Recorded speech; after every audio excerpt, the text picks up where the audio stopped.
Mummy papa 11 बजे की गाड़ी से आ रहे हैं। फोन की घंटी तो सुनी, मगर आलस की वजह से रजाई में ही लेटी रही। उसके पति राहुल फिर उठना ही पड़ा। दूसरे कमरे में पड़े फोन की घंटी बजती ही जा रही थी। इतनी सुबह कौन हो सकता है जो सोने भी नहीं देता। इसी चिड़चिड़ाहट में उसने फोन उठाया। हेलो, कौन? तभी दूसरी तरफ से आवाज सुन सारी नींद खुल गई। नमस्ते पापा। बेटा, बहू ले नहीं सो हम दोनों 11 बजे की गाड़ी से आ रहे हैं। दोपहर का खाना साथ में खाकर हम 4 बजे की गाड़ी वापस लौट जाएंगे। ठीक 3 है। हाँ पापा, मैं स्टेशन पर आपको लेने आ जाऊंगा।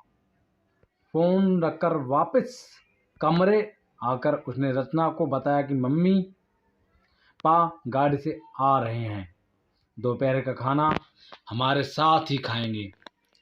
रजाई में घुसी रचना का पारा एकदम सातवें आसमान पर चढ़ गया। कोई कोई इतवार को भी सोने नहीं देता। अब सबके लिए खाना बनाओ। पूरी नौकरी बना दिया। गुस्से से उठी और बाह में घुस गई। राहुल हक्का बक्का उसे देखता ही रह गया।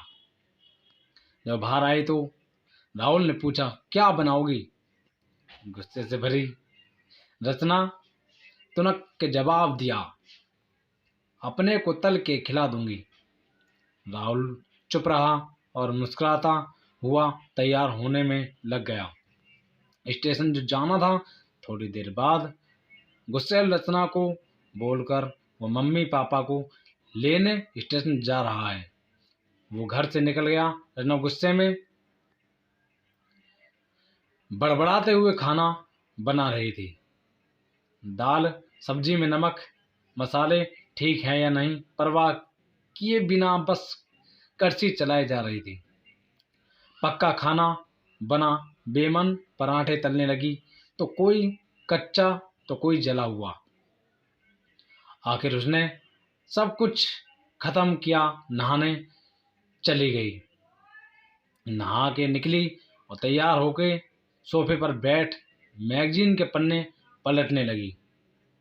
उसके मन में तो बस यही चल रहा था कि सारा संडे या बस अब तो आए, खाएं और वापस जाएं। थोड़ी देर में घर की घंटी बजी तो बड़े बेमन से उठी और दरवाज़ा खोला। दरवाज़ा खुलते ही उसकी आंखें हैरानी से फटी की फटी रह गईं और मुंह से एक शब्द भी नहीं निकल सका। सामने राहुल के नहीं उसके पापा खड़े थे, जिन्हें राहुल स्टेशन से लाया था। मम्मी ने आगे बढ़कर उसे झिंझोड़ा। अरे क्या हुआ? इतनी हैरान परेशान क्यों लग रही है? क्या राहुल ने बताया नहीं कि हम आ रहे हैं? जैसे मानो रचना से नींद टूटी हो। नहीं मम्मी, नहीं मम्मी, इन्होंने तो बताया था, पर वे आप अंदर तो आओ। राहुल तो अपनी मुस्कुराहट रोक नहीं पा रहा था। कुछ देर बाद इधर उधर की बातें करने में बीत गया। थोड़ी देर बाद पापा ने कहा, रचना गप्पे ही मारती रहोगी या कुछ खिलाओगी भी? यह सुन रचना को मानो सांप सूंघ गया हो। क्या करती बेचारी? अपने हाथों ही से बनाए अधपके और जले हुए खाने को परोसना पड़ा। मम्मी पापा खाना तो खा रहे थे, मगर उनकी आंखों में एक प्रश्न था जिसका वो जवाब ढूंढ रहे थे। आखिर इतना स्वादिष्ट खाना बनाने वाली उनकी बेटी आज उन्हें कैसा खाना खिला रही है? रचना बस मुंह नीचे किए बैठी खाना खा रही थी।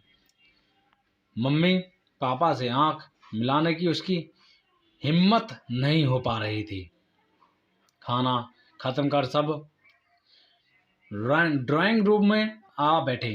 राहुल, कुछ काम है, अभी आता हूँ, कहकर थोड़ी देर के लिए बाहर निकल गया। राहुल के जाते ही मम्मी जो से चुप बैठी थी बोल पड़ी, क्या राहुल ने बताया नहीं था कि हम आ रहे हैं?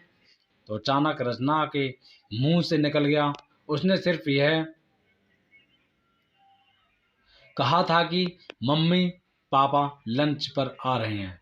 मैं समझी उसके मम्मी पापा आ रहे हैं। फिर क्या था? रचना की मम्मी को समझते देर नहीं मामला है। बहुत दुखी मन से उन्होंने रचना को समझाया, बेटी हम हो या उसके मम्मी पापा तुम्हें तो बराबर का सम्मान करना चाहिए। मम्मी पापा क्यों, कोई भी घर आए तो खुशी खुशी अपनी हैसियत के मुताबिक उसकी सेवा करो। बेटी जितना किसी को सम्मान दो, प्यार और इज्जत मिलेगी। जैसे राहुल हमारी इज्जत करता है, उसी तरह तुम्हें भी उसके माता पिता और संबंधियों की इज्जत करनी चाहिए। रिश्ता कोई भी हो, हमारा या उसका, कभी फर्क नहीं करता। रचना की आंखों में आंसू आ गए और अपने को शर्मिंदा महसूस कर उसने मम्मी को वचन दिया कि आज के बाद फिर ऐसा कभी नहीं होगा।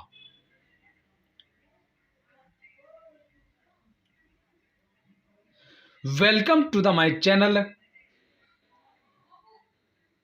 Amit Kumar Gola, motivational speaker,